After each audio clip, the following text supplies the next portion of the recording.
Okay, how to study the LDS Church, postponed, as you can tell from the title. So yeah, I wanted to again point out, guys, I've been warning you since November of 2016, before the election, before we knew that Trump would steal the presidency. Yes, he stole it. It's under investigation. But the Department of Justice has betrayed our country. Yes, the Department of Justice. They are not laying the handcuffs on Trump for all of his crimes as president. So think about it. Yes. Oh, they can't do that. No, you can't arrest a sitting president. No, he's above the law. No, no, no. And you think, oh, well, no, because Congress has to do it through impeachment. No, no, no. You guys, nobody's paying attention to the Constitution. And it's purposely done as a distraction so that they can get away with withholding money from millions of people. When Trump shuts down the government, that left a whole bunch of people without a paycheck today. And Mormons are a part of that. There are Mormons here in Utah and other places in the nation that are going without a paycheck today. Mormons, no paycheck, because they're federal workers. They have to have Mormons working also. They can't discriminate based on religion. So Mormons have been betrayed and Trump is attempting to murder Mormons. Mormons, you get it? So, yeah, and it's going to get worse. If he does do the executive order of national emergency, he's going to take funding from Puerto Rico again and from California. Huh, why California? It's not like they've been opposing Trump, have they? You not see what's going on. But he's not going to do that. He's just threatening it as a distraction key. All these things are distractions. He's trying to rile everyone up to riot because the Constitution says that when there is domestic disturbance and uprising, guess what he can do? Martial law! And the whole Constitution is null and void. And he can do whatever he wants to enslave everybody into compliance. And of course people are going to resist and fight because they need to survive, because there's no food, no money for food. That's what's going on. He is making us riot in order to survive.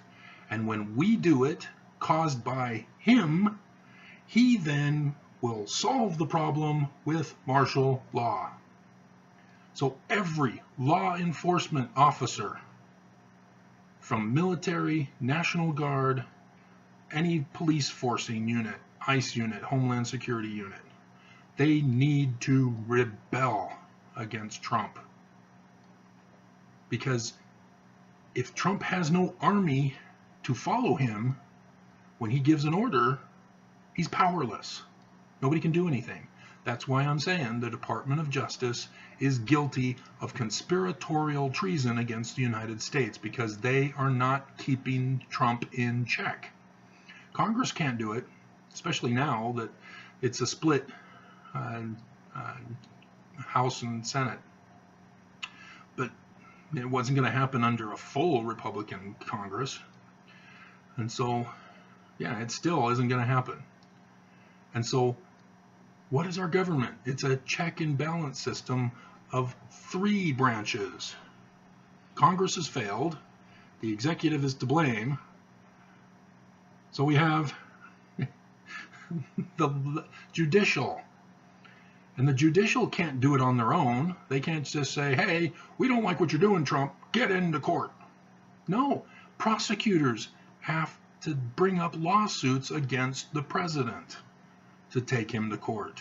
That's the Department of Justice's duty. They are responsible for keeping the president in check. the Department of Justice works for the president, but they don't work under the president. Or is it the other way around? They work under him, but not for him. I think that's what it probably is. But so they are not Trump's military.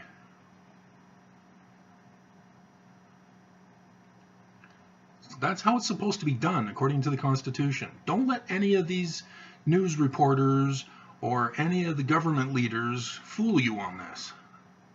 Congress isn't doing it. The executive is causing it. So the Supreme Court needs to be involved. And because Trump put in, while committing crimes, those two justices, they have to recuse themselves from the case. And unfortunately, we don't have Ruth for a couple of months. So, but yeah, that's how it's supposed to work, and it's not happening. And Mormons are dying. They will be dying. They'll no longer be getting money, no food. And the church is going to say, well, you need to get a job before we give you any of our food. But I lost my job.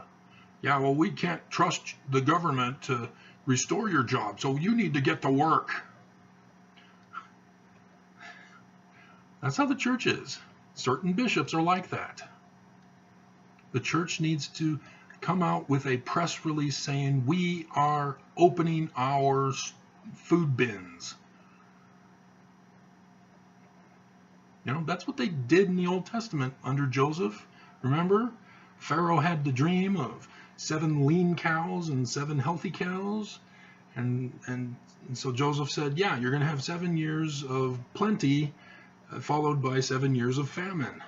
So here's what I recommend you implement, Pharaoh. Create storehouses. And in those storehouses, store up the extra grain during the plentiful years. And then when the famine happened, hey, they opened up the granaries. And they were able to sell the grain to the people who needed it. It's very simple. That's what religion's supposed to be for. You know, when the government fails, when the economy fails, religion steps in to save the day. So, yeah, and the troops are being recalled today, withdrawn from Syria. So Trump is now handing over Syria to Russia. He's following through with that promise. And why?